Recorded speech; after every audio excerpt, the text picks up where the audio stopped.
Você não vai acreditar, mas existe um lugar tão isolado que parece ter parado no tempo. Um ponto perdido no meio do imenso Atlântico Sul. Estamos falando de Tristão da Cunha, considerado o lugar habitado mais remoto do planeta.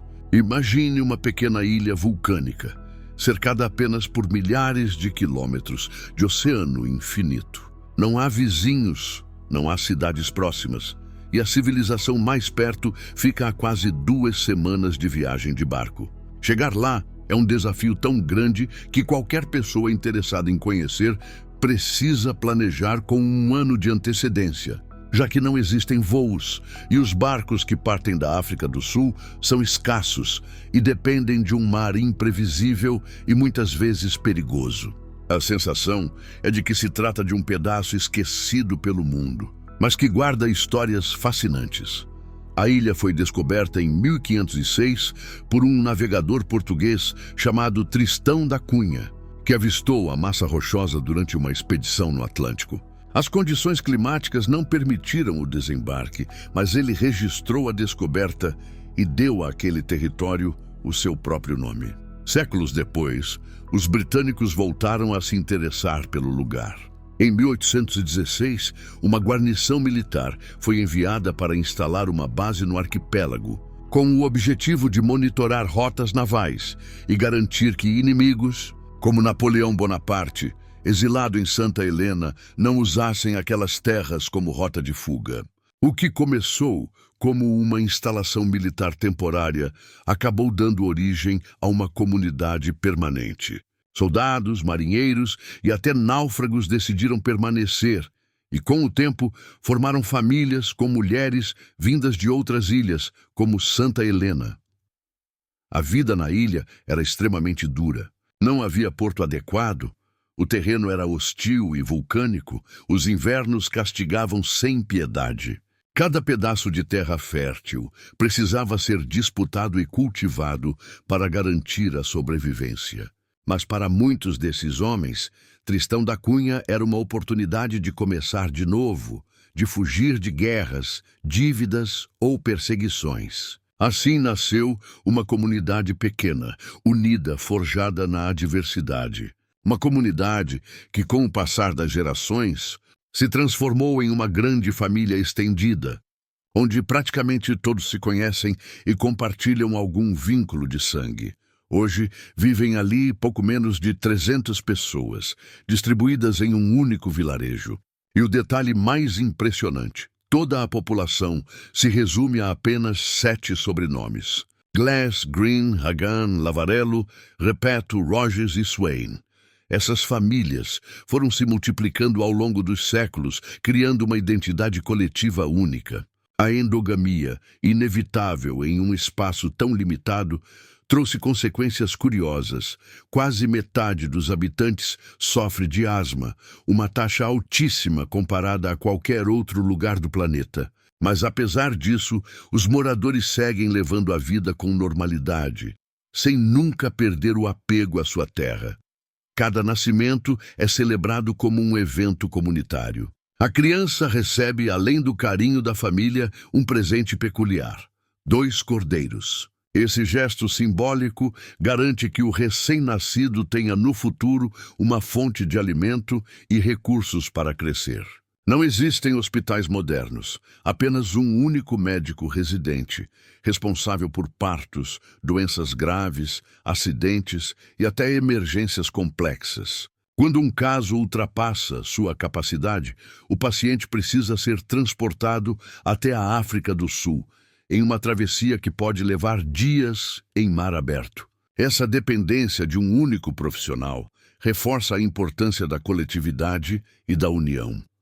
A morte, por sua vez, é tratada com simplicidade. Não existem cemitérios luxuosos. Os falecidos são enterrados em pequenas áreas próximas ao vilarejo e suas sepulturas são marcadas apenas com cruzes de madeira ou pedras simples. É uma tradição que reflete tanto a cultura local quanto a praticidade imposta pelo clima rigoroso, que não permite construções elaboradas. O cristianismo anglicano, trazido pelos colonos britânicos, segue como a principal fé e marca presença nas cerimônias religiosas e no cotidiano dos moradores. Mais curioso ainda é a forma como organizam sua sociedade. Em Tristão da Cunha não existe propriedade privada. A terra e os recursos pertencem a todos. Cada família recebe áreas para plantar, criar animais ou pescar. Mas o princípio é de que ninguém deve ficar sem o necessário para sobreviver. A cooperação é a lei máxima, porque em um ambiente tão remoto e hostil, a solidariedade é a única garantia de sobrevivência.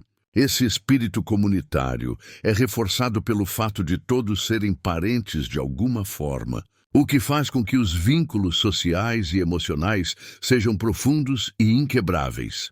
Essa comunidade, aparentemente parada no tempo, guarda ainda tradições únicas que surpreendem qualquer visitante. Uma delas é a dos calcetines do amor.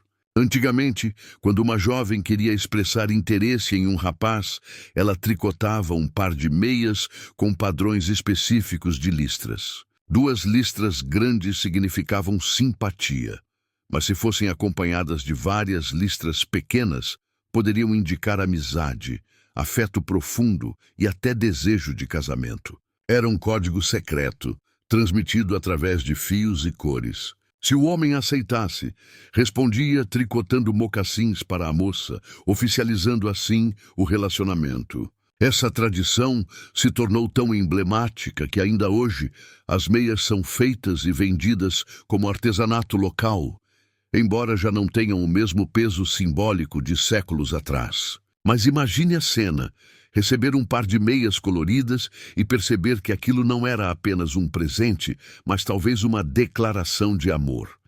E este é apenas o começo. O isolamento, as tradições, os desafios e até as histórias de amor nascidas no meio da adversidade fazem de Tristão da Cunha um dos lugares mais fascinantes do planeta. No próximo bloco, vamos conhecer como a ilha enfrentou catástrofes, como um vulcão forçou toda a população a abandonar sua terra, e como esse episódio inesperado mudou para sempre a genética e a história dessa comunidade extraordinária. A história de Tristão da Cunha não é feita apenas de isolamento e tradições. Em 1961, a ilha viveu o momento mais dramático de sua existência, a erupção do vulcão Queen Mary's Peak, que se ergue no centro do território. Durante dias, o solo tremeu, colunas de fumaça cobriram o vilarejo e a população inteira teve que ser evacuada às pressas. Naquele tempo, pouco mais de 200 pessoas habitavam o lugar e todas foram levadas para a Inglaterra. Imagine a cena, pessoas que jamais tinham saído da ilha, acostumadas a viver em um ambiente fechado, de repente se viram em meio à modernidade, em cidades cheias de luzes, carros, mercados e oportunidades que nunca haviam imaginado.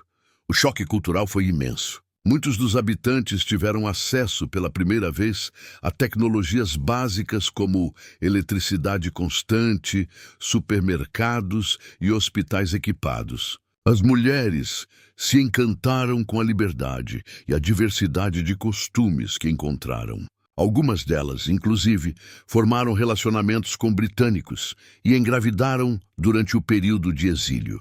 Isso traria uma mudança inesperada. Quando 2 anos depois, a comunidade decidiu retornar para a ilha, não voltaram sozinhos. Trouxeram consigo uma nova geração de crianças com DNA diferente, misturado ao de estrangeiros. Esse sangue novo foi visto como um presente inesperado, já que a endogamia havia provocado problemas de saúde entre os moradores. A erupção, que parecia um desastre, acabou se tornando um fator de renovação genética para a comunidade.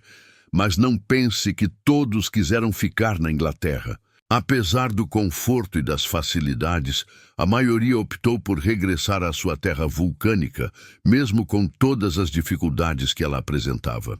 Esse retorno é um retrato da profunda ligação que os moradores têm com Tristão da Cunha. Para eles, a ilha não é apenas um pedaço de terra, é a própria identidade. Reconstruíram suas casas, retomaram a pesca, o cultivo e a criação de animais, e seguiram em frente como se nada pudesse romper esse pacto ancestral de permanecer no local mais remoto do planeta. Para os tristanianos, como são conhecidos, viver ali é aceitar um destino diferente, onde o isolamento se transforma em proteção e a comunidade substitui o que o mundo moderno oferece. E não faltam curiosidades nesse lugar. Uma delas é a proibição absoluta de gatos. Isso mesmo, os felinos foram banidos da ilha em 1974. O motivo? Eles representavam um perigo mortal para as aves nativas, como o raro merganso de Tristão, que não existe em nenhum outro canto do mundo. Os gatos, trazidos por marinheiros, começaram a caçar essas aves e ameaçaram a sobrevivência das espécies endêmicas. Diante disso, os moradores decidiram erradicá-los, protegendo assim a fauna local. Mas a ausência dos gatos trouxe um problema novo: as ratas. Sem predadores naturais, esses roedores se multiplicaram rapidamente e começaram a atacar ninhos de aves marinhas e até plantações. A solução encontrada foi inusitada e virou tradição: o Rating Day, o dia da caça aos ratos. Uma vez por ano, homens e meninos se dividem em equipes e saem armados com cães e armadilhas para capturar o maior número possível de roedores. No fim do dia, as caudas das ratas capturadas são entregues a juízes locais, que contam uma a uma e premiam os grupos mais eficientes. O evento termina com uma grande festa, cheia de música, dança e comidas típicas. O que poderia ser apenas uma praga transformou-se em uma celebração comunitária que reforça os laços sociais e garante a sobrevivência da fauna local. Uma mistura de conservação ambiental com festividade, algo que só poderia acontecer em um lugar tão singular como Tristão da Cunha. Outra tradição que surpreende é a dos calcetines do amor, ou love socks. Se na maior parte do mundo os relacionamentos se iniciam com palavras ou gestos, ali a linguagem do amor foi tricotada em meias coloridas. As jovens confeccionavam pares com listras que carregavam mensagens secretas. 2 listras grandes significavam apenas simpatia. Acrescentar 2 listras pequenas representava amizade. 3 pequenas significavam maior proximidade. E 6 listras, combinadas às 2 grandes, eram um convite ao casamento. Era como um código sentimental que só os habitantes compreendiam. Se o pretendente aceitava, respondia tricotando mocassins para a jovem, o que oficializava a união. Até lavar a roupa dele, um gesto aparentemente simples, era entendido como sinal definitivo de compromisso. Hoje essa prática perdeu a função original, mas continua viva como parte da identidade da ilha, sendo até transformada em artesanato vendido a visitantes. Esses costumes íntimos mostram como a vida na ilha está ligada ao isolamento e à necessidade de criar códigos próprios de convivência. Quando um estrangeiro chega, muitas vezes é visto com curiosidade e até esperança. Em uma comunidade onde todos são parentes, a presença de um forasteiro representa não apenas novidade cultural, mas também a possibilidade de diversificar a genética. Não é incomum que turistas jovens recebam atenção especial das mulheres da ilha, uma mistura de hospitalidade com desejo de renovação. Essa realidade dá ao visitante a sensação de ser não apenas bem-vindo, mas quase uma peça valiosa no equilíbrio futuro da comunidade. Outro ponto curioso é que em Tristão da Cunha não existem bancos, nem caixas eletrônicos. Toda a economia é baseada em confiança, trocas e, em menor escala, na libra de Santa Helena, moeda usada em ilhas próximas. As transações mais comuns são informais: troca de peixe por hortaliças, serviços de reparo por roupas, carne de cordeiro por utensílios. Os poucos turistas que chegam à ilha precisam levar dinheiro vivo e provisões, já que o comércio é extremamente limitado. Hospedagem, quando existe, é feita em casas de famílias locais ou pequenas cabanas comunitárias, sem qualquer luxo. Esse sistema reforça ainda mais a ideia de que todos precisam cooperar para sobreviver. A ilha, apesar de pequena, possui uma escola onde as crianças estudam até o ensino secundário. Para continuar os estudos, os jovens precisam sair temporariamente, geralmente para a África do Sul ou Inglaterra. Curiosamente, muitos deles retornam depois de concluir a formação, reforçando o apego inquebrável que a comunidade tem pelo seu território. O contato com o mundo externo enriquece, mas não substitui a vida simples que os tristanianos escolheram manter. O mais surpreendente é que, mesmo com a chegada da internet via satélite, a rotina pouco mudou. A tecnologia serve apenas para comunicação básica, previsão do tempo e contato com familiares distantes, sem afetar o ritmo tranquilo do dia a dia.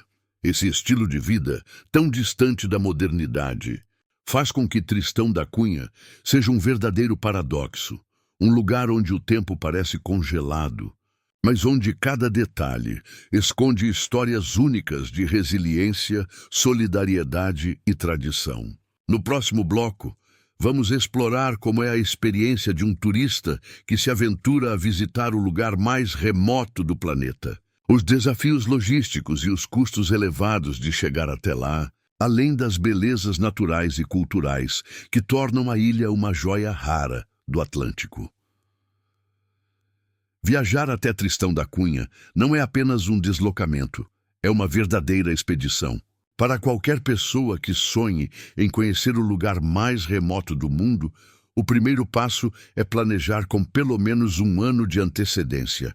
Isso porque os barcos que chegam até a ilha são raros, geralmente apenas um por mês, partindo da cidade do Cabo, na África do Sul.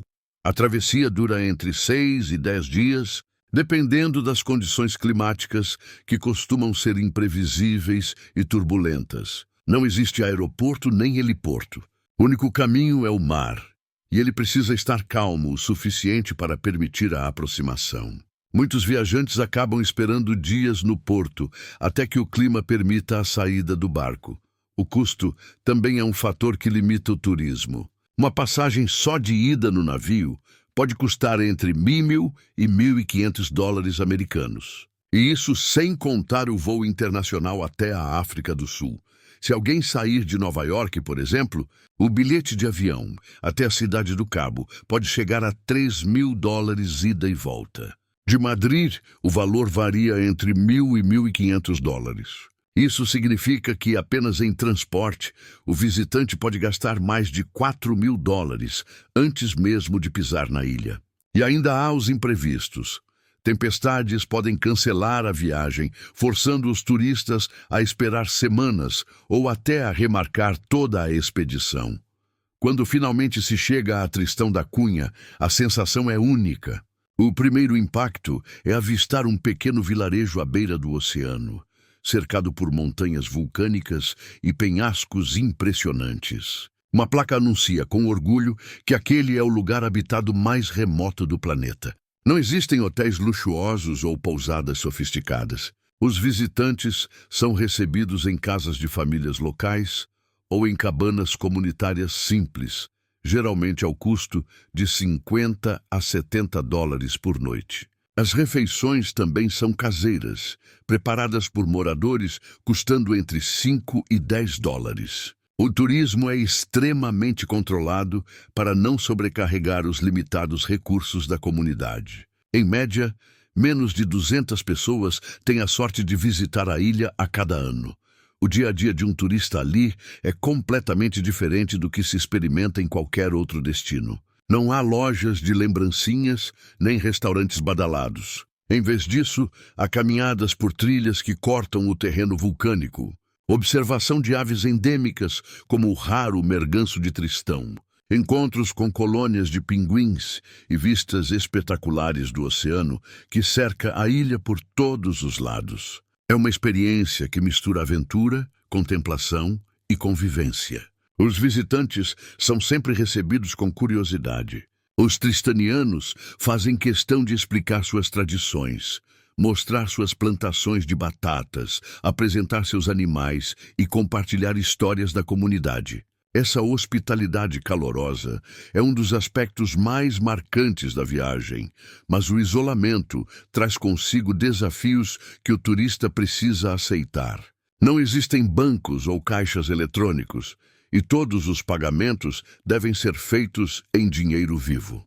A moeda oficial é a libra de Santa Helena, mas o dólar americano é aceito na maioria das transações. Também não há grandes mercados. As pequenas lojas da ilha vendem apenas produtos básicos, muitas vezes importados com atraso, e os preços são elevados. É comum que os visitantes sejam aconselhados a levar parte de suas próprias provisões, incluindo alimentos não perecíveis e itens de higiene. A vida em Tristão da Cunha é simples, e quem chega precisa se adaptar. Além das limitações materiais, o turista percebe rapidamente que o tempo ali tem outro ritmo. Não há pressa, não há trânsito, não há barulho de cidade. A rotina gira em torno da natureza. Pescadores partem cedo em busca de lagostas, agricultores cuidam dos campos de batata, crianças brincam livremente nas ruas sem medo, e a comunidade se reúne em eventos religiosos ou festas locais. Em certas épocas, é possível participar ou assistir ao famoso Rating Day, a caça anual de ratos, que se transformou em uma espécie de festival. Essa mistura de tradição e simplicidade dá ao visitante a sensação de estar participando de algo único, um vislumbre de como poderia ser a vida sem o peso da modernidade. Para os aventureiros, há trilhas que levam a paisagens impressionantes, como os penhascos que caem abruptamente no mar ou os campos verdes que contrastam com o solo negro vulcânico. O Queen Mary's Peak, o imponente vulcão da ilha, é uma das atrações mais desafiadoras. A subida exige preparo físico e pode levar até 2 dias, mas a vista do topo recompensa qualquer esforço.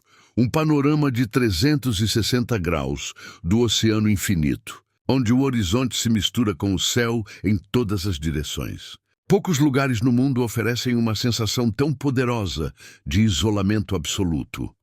Os moradores, sempre acolhedores, também compartilham com orgulho suas histórias familiares. Muitos turistas ficam fascinados ao perceber que quase todos os habitantes estão relacionados entre si e carregam os mesmos sobrenomes. Esse detalhe, que para os forasteiros parece exótico, para os tristanianos é apenas a realidade cotidiana. Eles falam com naturalidade sobre a endogamia e sobre como a erupção de 1961 trouxe renovação genética inesperada. É comum que os mais velhos contem histórias de parentes que viveram na Inglaterra durante os 2 anos de exílio e que decidiram voltar mesmo diante das comodidades do mundo moderno. Essa escolha é vista como símbolo da lealdade inquebrável que o povo tem pela sua terra. Outro aspecto marcante para os visitantes é o contato com a espiritualidade local. A Igreja Anglicana da ilha continua sendo o centro das principais celebrações. Casamentos, funerais e serviços dominicais que reúnem praticamente toda a população. É nesses momentos que o turista percebe o quanto a fé e a tradição sustentam a vida comunitária. Tudo é simples, sem ostentação, mas carregado de significado. E claro, não podemos esquecer da culinária. Os pratos giram em torno da pesca abundante e da criação de cordeiros. A lagosta é a principal fonte de renda da ilha, exportada para outros países, mas também é saboreada em receitas locais. O peixe fresco, os vegetais cultivados em hortas familiares e a carne de cordeiro são a base da alimentação. As refeições, apesar de simples, carregam o sabor da comunidade. São feitas em conjunto, partilhadas e celebradas. Provar um jantar em Tristão da Cunha é muito mais do que comer. É participar da vida da ilha. Para quem busca aventura, contato humano e uma experiência autêntica, visitar Tristão da Cunha é como entrar em um mundo paralelo, onde a modernidade só toca levemente, sem apagar tradições centenárias. No entanto, essa viagem exige coragem, paciência e disposição para enfrentar o imprevisível. E justamente por isso ela é tão marcante. No próximo bloco, vamos mergulhar ainda mais fundo. As histórias de mitos, lendas e os segredos da ilha. Como o famoso navio fantasma, que desapareceu sem deixar rastros, e a constante ameaça do vulcão, que lembra a todos que a natureza ali é a verdadeira soberana. Tristão da Cunha não é apenas um lugar remoto. É também um território envolto em mistérios e lendas que resistem ao tempo. Uma das mais conhecidas fala de um navio fantasma que teria sido visto navegando próximo à ilha, desaparecendo repentinamente sem deixar qualquer rastro de sua tripulação. Para uma comunidade tão pequena, acostumada a conviver com o mar como aliado e inimigo, essas histórias se tornam parte do imaginário coletivo, lembrando a todos do poder imprevisível do oceano que os cerca. Vivendo em um lugar onde cada visita é rara e onde a comunicação com o mundo exterior sempre foi limitada, é natural que os mitos floresçam, alimentando a aura enigmática da ilha. Outro fator que marca a vida dos habitantes é a presença constante do vulcão Queen Mary's Peak. Ele é o mesmo que, em 1961, obrigou toda a população a deixar a ilha. Embora atualmente esteja em repouso, sua sombra imponente é um lembrete de que, a qualquer momento, a natureza pode decidir retomar o controle. Esse risco permanente dá ao dia a dia um tom quase místico. Cada amanhecer é valorizado porque se sabe que a vida ali depende de um equilíbrio frágil. Poucos lugares no mundo têm essa sensação tão clara de viver à mercê das forças naturais. Apesar de todas as dificuldades, os tristanianos mostram uma devoção impressionante à sua terra. Muitos poderiam escolher uma vida mais confortável em outros lugares, mas a maioria decide ficar. Essa escolha reflete não apenas apego geográfico, mas uma identidade profunda. Em Tristão da Cunha, todos são vizinhos, todos são parentes e todos trabalham pelo bem comum. Essa solidariedade é visível em cada detalhe. Quando uma família precisa de ajuda, todos se mobilizam. Quando nasce uma criança, todos celebram. Quando alguém parte, toda a comunidade se despede. É como se a vida em grupo fosse a única forma possível de existir em um ambiente tão desafiador. O turismo, embora limitado, também faz parte dessa realidade. Quem chega até a ilha percebe rapidamente que não se trata apenas de visitar um ponto remoto, mas de viver uma experiência transformadora. O simples fato de compartilhar refeições com os moradores, ouvir suas histórias ou participar de atividades comunitárias é, para muitos, mais impactante do que qualquer paisagem exótica. A vida simples, sem luxos e sem pressa, revela uma outra forma de estar no mundo. Uma forma que, para quem vem de cidades cheias de tecnologia e correria, pode parecer quase revolucionária. E, claro, não podemos esquecer das particularidades culturais que tornam a ilha única.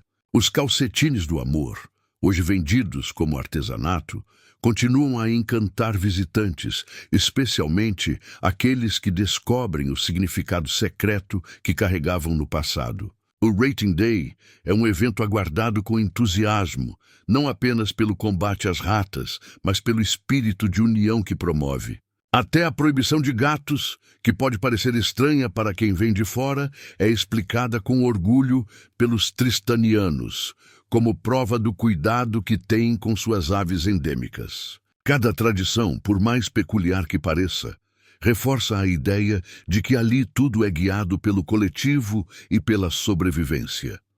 Os visitantes também se impressionam com a hospitalidade. Em um lugar onde todos se conhecem e compartilham laços familiares, a chegada de um estrangeiro é quase um acontecimento. O turista é visto com curiosidade e afeto, muitas vezes sendo integrado às atividades diárias da comunidade. Alguns até recebem propostas inusitadas, já que a presença de novos rostos é interpretada como oportunidade de renovação genética. Essa hospitalidade única, mesclada com interesse prático, faz da experiência algo memorável e, por vezes, surpreendente. A conexão com o mundo exterior ainda é frágil. A chegada da internet via satélite trouxe comunicação mais ágil, permitindo prever o tempo, falar com parentes distantes e até acessar informações que antes eram impensáveis. Mas a verdade é que a rotina continua praticamente a mesma. A tecnologia é usada com parcimônia, como ferramenta, não como base da vida. Os tristanianos preferem manter o estilo de vida simples, centrado na terra e no mar. Esse equilíbrio entre tradição e modernidade faz da ilha um exemplo raro de como é possível resistir à globalização sem perder identidade. Para quem pensa em visitar, é preciso estar ciente dos desafios. Além do alto custo e da longa viagem, as condições na ilha exigem preparo e respeito. Não há luxo, não há conforto excessivo. O que se encontra é uma comunidade resiliente, orgulhosa de sua história e de sua capacidade de viver em harmonia com um ambiente extremo. A recompensa é ter acesso a uma das experiências mais autênticas que o planeta pode oferecer. Conhecer pessoas que vivem praticamente como seus antepassados viviam há séculos, preservando tradições, ajudando uns aos outros e desafiando as adversidades. No fim, Tristão da Cunha é muito mais do que o lugar habitado mais remoto do planeta. É um símbolo de resistência humana, de união comunitária e de amor por uma terra que para muitos pareceria inóspita. É a prova de que, mesmo em meio ao isolamento absoluto, é possível criar uma sociedade baseada em cooperação, tradição e solidariedade. Os tristanianos escolheram permanecer onde o mundo acreditaria ser impossível viver. E talvez seja exatamente por isso que sua história fascina tanto, porque nos lembra que a vida não depende apenas de recursos modernos, mas da força dos laços humanos e da capacidade de se adaptar. E agora eu te pergunto, você teria coragem de viver em Tristão da Cunha, o lugar mais remoto do planeta, onde cada dia é um desafio, mas também uma celebração da vida em comunidade? Antes de encerrar, quero pedir a sua ajuda. Se você gostou desse vídeo sobre Tristão da Cunha, curta, compartilhe com seus amigos e deixe aqui nos comentários a sua opinião. O que mais chamou a sua atenção? A tradição das meias do amor? A proibição de gatos? Ou o fato de viverem no lugar mais remoto do planeta? A sua interação é o que me motiva a continuar trazendo vídeos como este, cheios de histórias curiosas e fascinantes do nosso mundo. Então já sabe, curta, comente e compartilhe para apoiar o canal e ajudar a gente a crescer cada vez mais.